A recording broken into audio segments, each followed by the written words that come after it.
ಯಾರೋ ಒಬ್ಬರು ಒಂದು ಅಜ್ಜಿ, ಒಂದು ಮಹಿಳೆ ಹೋಗಿ ಮಾತೆ ಮರಿಯಮ್ಮನವರ ಪ್ರತಿಮೆ ಬಳಿ ಹೋಗಿ ಪ್ರತಿಮೆಯನ್ನು ಮುತ್ತಿಕ್ತಾರೆ. ಕೆಳಗಡೆ ಅಲ್ಲಿ ಸರ್ಪ ಇರುತ್ತೆ, ಅದನ್ನು ಮುತ್ತಿಕ್ತಾಳಂತೆ. ಆಮೇಲೆ ಯಾರೊಬ್ರು ಕೇಳಿದ್ರು, ಏನಮ್ಮ ಸರ್ಪಕ್ಕೂ ಮುತ್ತು ಕೊಡ್ತಿದೀಯಾ ಮಾತೆ ಮರಿಯಮ್ಮನವರ ಪ್ರತಿಮೆಗೂ ಮುತ್ತು ಕೊಡ್ತಿದೀಯ ಅಂತಂದಾಗ ಆಕೆ ಹೇಳಿದಂತೆ, ನಾನೇನಾದರೂ ಸ್ವರ್ಗಕ್ಕೆ ಹೋದರೆ ಮಾತೆ ಮರಿಯಮ್ಮನವ್ರನ್ನ ನನ್ನ ಕಾಪಾಡಲಿ, ನರ್ಕಕ್ಕೆ ಹೋದರೆ ಆ ಸರ್ಪ ಅಂದರೆ ಸೈತಾನ ನನ್ನನ್ನು ಕಾಪಾಡಲಿ ಅಂತ. ದ್ವಂದ್ವ ಹೃದಯ.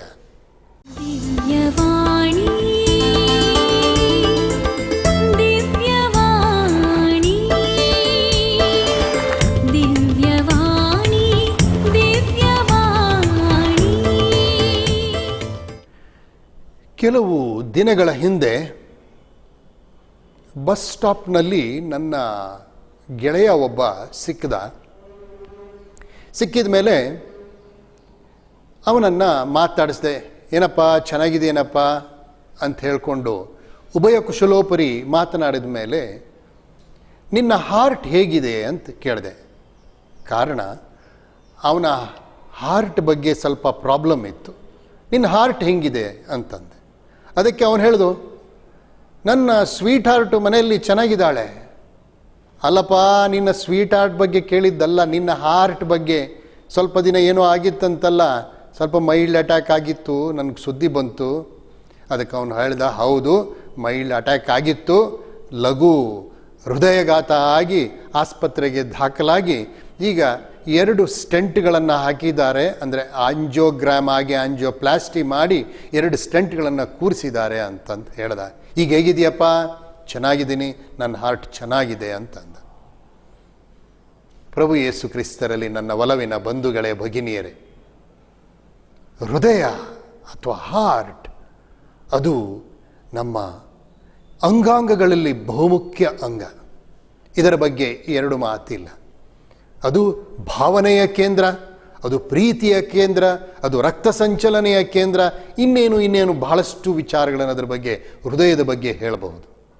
ಆದರೆ ಸ್ವಲ್ಪ ಅದರ ಆಚೆ ಸ್ವಲ್ಪ ನೋಡಬೇಕು. ಅದರಲ್ಲೂ ಈಗ ತಾನೇ ಆಲಿಸಿದಂತಹ ವಾಚನವನ್ನು ನಾವು ಆಲಿಸಿದ ಮೇಲೆ ಇಲ್ಲಿ ಪ್ರಭು ಹೇಳ್ತಾ ಇದ್ದಾರೆ ಏನಂತ, ದುಡಿದು ಭಾರ ಹೊತ್ತು ಬಳಲಿ ಬೆಂಡಾಗಿರುವ ಸರ್ವ ಜನರೇ, ನೀವೆಲ್ಲರೂ ನನ್ನ ಬಳಿಗೆ ಬನ್ನಿರಿ, ನಾನು ನಿಮಗೆ ವಿಶ್ರಾಂತಿ ಕೊಡುತ್ತೇನೆ. ನಾನು ದೀನ ಹೃದಯನು ವಿನಯಶೀಲನು, ಅಥವಾ ನಾನು ವಿನಯಶೀಲನು ದೀನ ಹೃದಯನು.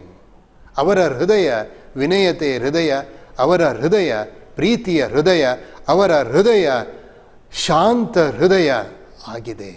ಅಷ್ಟೇ ಅಲ್ಲ, ನನ್ನ ಮತ್ತು ನಿಮ್ಮೆಲ್ಲರ ಮನ ಪರಿವರ್ತನೆಗಾಗಿ ಕಾದಿರುವ ಹೃದಯ, ನಮ್ಮ ಪ್ರೀತಿಗಾಗಿ ತೊರೆಯುವಂತಹ ಹೃದಯ ಪ್ರಭು ಯೇಸು ಕ್ರಿಸ್ತರ ಪೂಜ್ಯ ಹೃದಯ.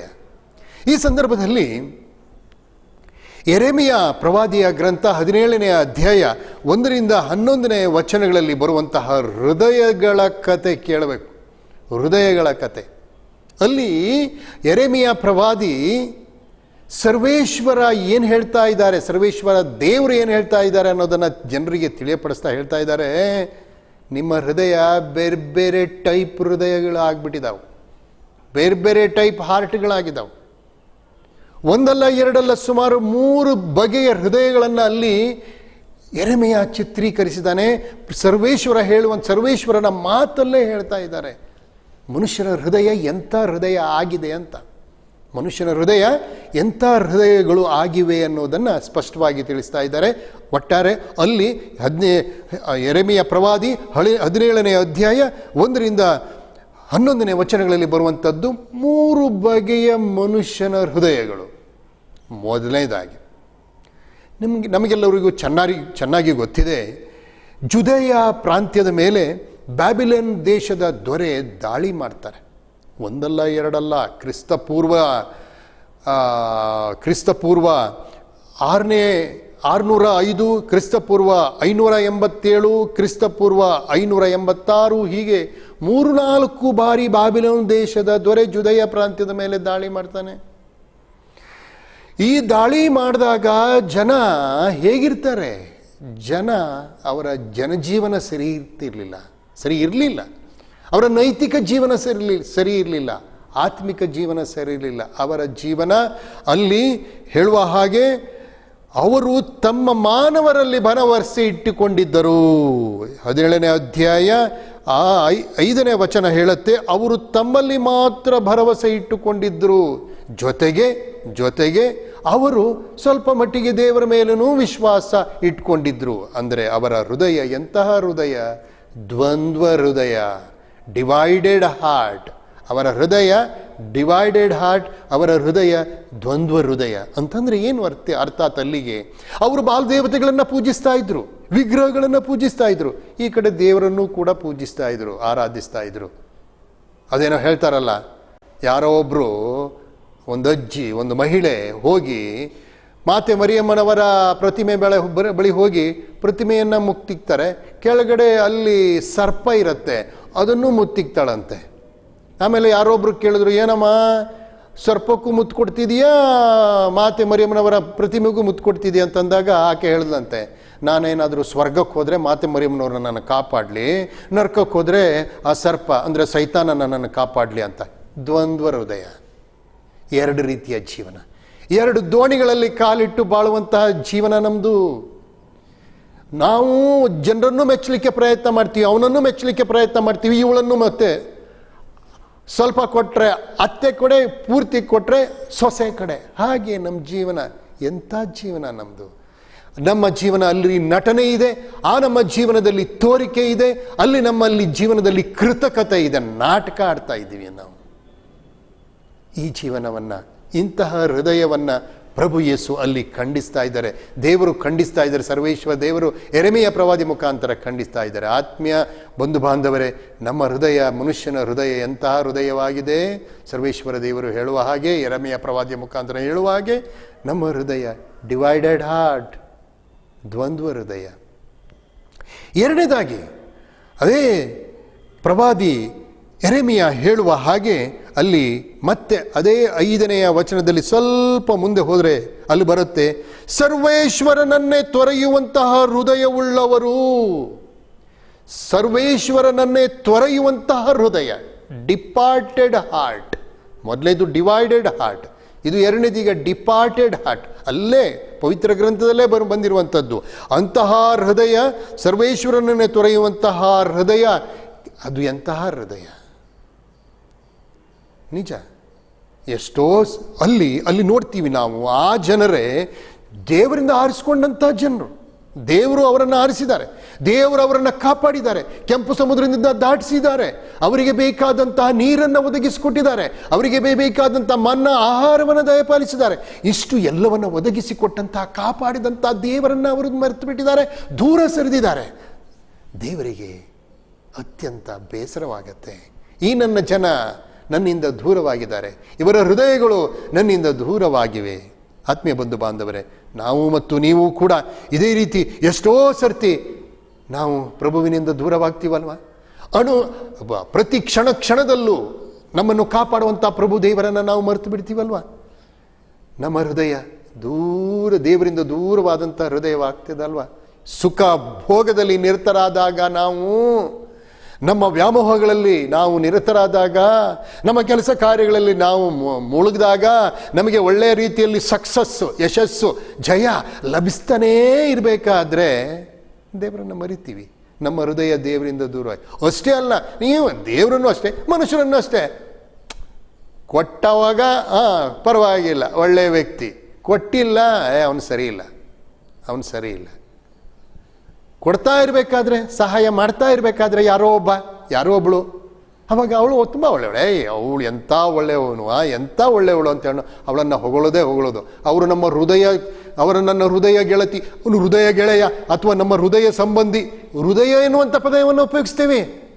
ಆದರೆ ಯಾವಾಗ ಅವನು ಅಥವಾ ಅವಳು ಸಹಾಯ ಮಾಡೋದನ್ನು ನಿಲ್ಲಿಸ್ತಾಳೋ, ಹೃದಯದಿಂದ ದೂರ, ಆವಾಗ ನಮ್ಮ ಹೃದಯ ಕಠಿಣ ಹೃದಯ ಆಗತ್ತೆ, ಕಲ್ಲು ಹೃದಯ ಆಗತ್ತೆ. ಎಜೆಕೇಲ್ ಪ್ರವಾದಿ ಹೇಳ್ತಾನೆ, ಎಜೆಕೇಲ್ ಪ್ರವಾದಿಯ ಮುಖಾಂತರ ದೇವರು ಹೇಳ್ತಾ ಇದ್ದಾರೆ, ಇವರು ಕಲ್ಲು ಹೃದಯದವರು, ಆ ಕಲ್ಲಾದ ಹೃದಯವನ್ನು ನಾನು ತೆಗೆಯುವನು ಎನ್ನುವಂಥ ಮಾತನ್ನು ಕೂಡ ಪ್ರಭು ದೇವರು ಅಲ್ಲಿ ತಿಳಿಯಪಡಿಸ್ತಾರೆ. ಆತ್ಮೀಯ ಬಂಧು ಬಾಂಧವರೇ, ನಿಜವಾಗಿ ಮನುಷ್ಯರಾದಂಥ ನಮ್ಮ ಹೃದಯ ಎಂಥದ್ದು ಹೃದಯವಾಗಿದೆ? ನಮ್ಮ ಹೃದಯ ಮೊದಲನೇದಾಗಿ ದ್ವಂದ್ವ ಹೃದಯ, ಡಿವೈಡೆಡ್ ಹಾರ್ಟ್, ಎರಡನೇದಾಗಿ ನಮ್ಮ ಹೃದಯ ದೂರವಾದ ಹೃದಯ ಅಂದರೆ ಡಿಪಾರ್ಟೆಡ್ ಹಾರ್ಟ್, ಮೂರನೇದಾಗಿ ಮತ್ತೆ ಅಲ್ಲೇ ನೋಡ್ತೀವಿ ನಾವು. ಪ್ರವಾದಿ ಯೆರೆಮೀಯ 17ನೇ ಅಧ್ಯಾಯದಲ್ಲಿ ಹೇಳ್ತಾ ಇದ್ದಾರೆ, 9ನೇ ವಚನದಲ್ಲಿ, ಮಾನವ ಹೃದಯ ಎಲ್ಲಕ್ಕಿಂತ ವಂಚಕ, ಅದಕ್ಕೆ ಅಂಟಿದೆ ಗುಣವಾಗದ ರೋಗ. ವಂಚಕ ಹೃದಯ, ವಂಚನೆಯ ದುರ್ವಂಚನೆಯ ಹೃದಯ, ದುರಾಲೋಚನೆಯ ಹೃದಯ ಅಂತ ಹೇಳ್ಬೋದು. ಮೊದಲನೇದು ದ್ವಂದ್ವ ಹೃದಯ, ಎರಡನೇದು ದೂರವಾದ ಹೃದಯ, ಮೂರನೇದು ದುರಾಲೋಚನೆಯ ಹೃದಯ ಅಥವಾ ದುರ್ವಂಚನೆಯ ಹೃದಯ, ವಂಚಕ ಹೃದಯ ಅಂದರೆ deceitful heart. Divided heart, departed heart and deceitful heart, ವಂಚನೆ. ಆತ್ಮೀಯ ಬಂಧು ಬಾಂಧವರೇ, ಸಂತ ಯೋವಾನ್ನ ಬರೆದಂತಹ ಮೊದಲನೇ ಪತ್ರಿಕೆ 1ನೇ ಅಧ್ಯಾಯ 8ನೇ ವಚನದಲ್ಲಿ ಅಲ್ಲಿ ಆ ಪ್ರೇಷಿತ ಹೇಳ್ತಾ ಇದ್ದಾರೆ, ನಮ್ಮಲ್ಲಿ ಪಾಪ ಇಲ್ಲ ಎಂದು ನಾವು ಹೇಳಿಕೊಂಡರೆ ನಮ್ಮನ್ನೇ ನಾವು ವಂಚಿಸಿಕೊಳ್ಳುತ್ತೇವೆ ಅಂತ. ನಾವು ಕೆಲವು ಸರ್ತಿ ನಾನು ಏನು ಮಾಡಿದ್ದೀನಿ, ನಾನು ಏನು ಮಾಡಿಲ್ಲಪ್ಪ, ನಾನು ಸಭ್ಯಸ್ಥ, ನಾನು ಒಳ್ಳೆಯವ, ನಾನು ಏನು ಪಾಪ ಮಾಡಲ್ಲ ಅನ್ನುವಂಥ ತೋರಿಸ್ಕೊಳ್ತಾ ಇದ್ದೇನೆ. ಅದು ವಂಚನೆ. ಅದನ್ನು ಪ್ರೇಷಿತರು ಖಂಡಿಸ್ತಾ ಇದ್ದಾರೆ, ಹೇಳ್ತಾ ಇದ್ದಾರೆ. ಅಷ್ಟೇ ಅಲ್ಲ, ಸಂತ ಪೌಲ ತಿಮೋಥೆಯರಿಗೆ ಬರೆದಂಥ 1ನೇ ಪತ್ರ 2ನೇ ಅಧ್ಯಾಯ 14ನೇ ವಚನದಲ್ಲಿ ಅಲ್ಲಿ ಅವರು ಆದಾಮ ಮತ್ತು ಏವಳ ಕಥೆಯನ್ನು ಹೇಳಿಬಿಟ್ಟು, ಏವಳು ವಂಚನೆಗೆ ಒಳಗಾದಳು. ಏವಳು ಹೇಗೆ ವಂಚನೆಗೆ ಒಳಗಾದಳು? ಲೋಭ, ಆಸೆಯೇ ದುಃಖಕ್ಕೆ ಕಾರಣ.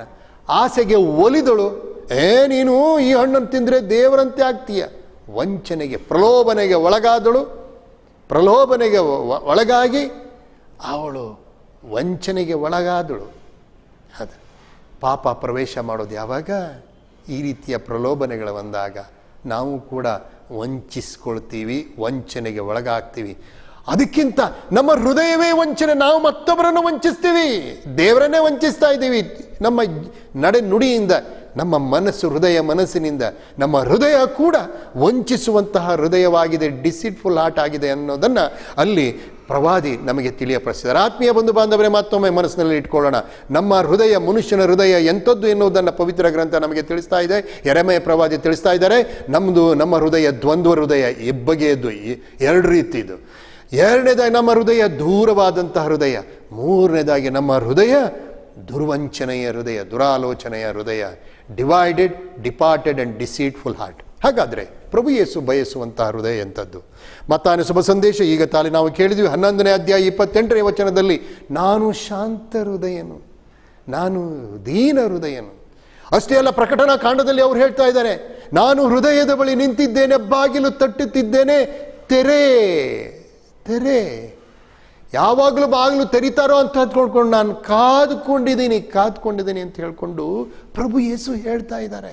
ಹಾಗಾದರೆ ಪ್ರಭು ಯೇಸು ಬಯಸುವಂತಹ ಹೃದಯ, ಹಾರ್ಟ್ ಎಂಥದ್ದು? Heart, HEART. ಹಾಗಾದರೆ ಅಂದರೆ ಏನು? ಅಂದರೆ ಹ್ಯೂಮನ್ ಲವ್.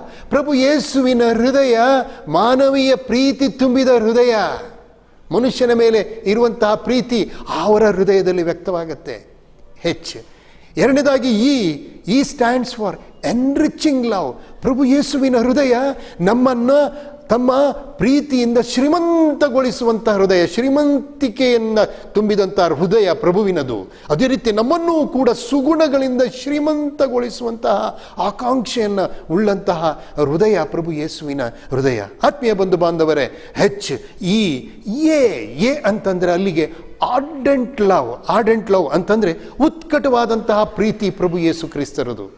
ನಮ್ಮ ಮೇಲೆ ಅಂತಿಂಥ ಪ್ರೀತಿ ಇಲ್ಲ ಅವರಿಗೆ. ಬರೀ ಮಾನವ ಪ್ರೀತಿ ಇಲ್ಲ ಅಷ್ಟೇ ಅಲ್ಲ, ಶ್ರೀಮಂತಿಕೆಯ ಪ್ರೀತಿ ಅಷ್ಟೇ ಅಲ್ಲ, ನಮ್ಮನ್ನು ಬಹಳ ಉತ್ಕಟ ಪ್ರೀತಿಯಿಂದ ಪ್ರೀತಿಸುವಂಥ ಹೃದಯ ಪ್ರಭು ಯೇಸು ಕ್ರಿಸ್ತರ ಹೃದಯ ಆಗಿದೆ.